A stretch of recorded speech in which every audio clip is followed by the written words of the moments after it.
Well, now really, when we go back then to falling in love and say it's crazy, we don't say rising into love. There is in it the idea of the fall.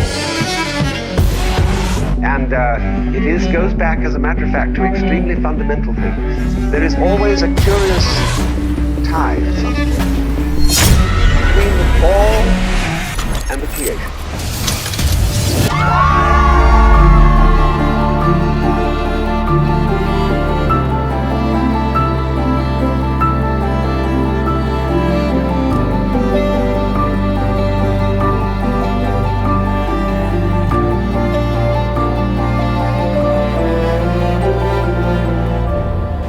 خیلی خوشحالم، خیلی به همون نظر استرس دارم و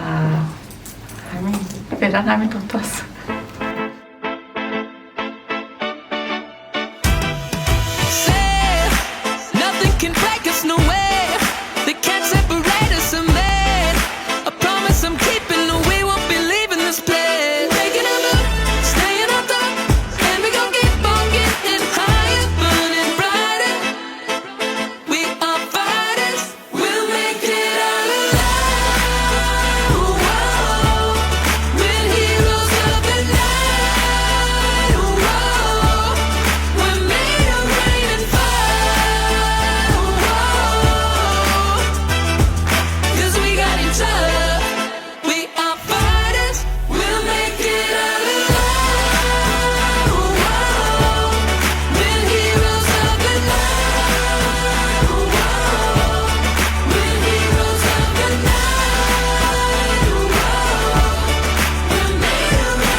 حامد جان، میدونم این طبق برنامه ما نبود و الان شاید سورپرایز شده باشیم، اما قبل اینکه بیام توی سالن دوست داشتم این چند جمله رو بهت بگم.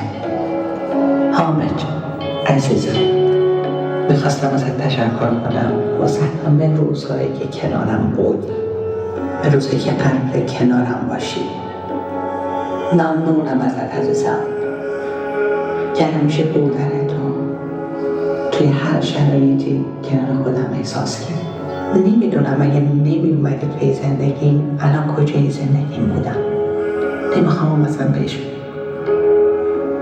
توی زندگی خیلی چیزا ازت یاد یادت اون اوایل رابطمون همیشه بهت میگفتم اومد خیلی قشنگ در مورد احساساتت صحبت می‌کرد، خیلی راحت حرف میزد، تو فقط میخندیدی. ببین حتی اینم ازت یاد گرفتم عزیزم. ممنونم ازت.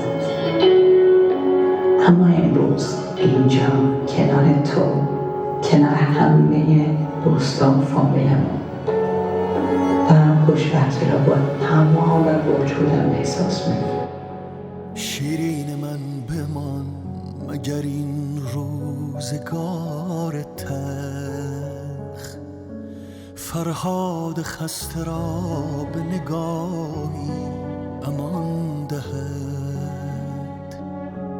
در زلف شب گره بزنان زلف مست را، شاید شبم به سوی تو راهی نشان دهد. حرفی بزن که عشق به هر واژه گل کند،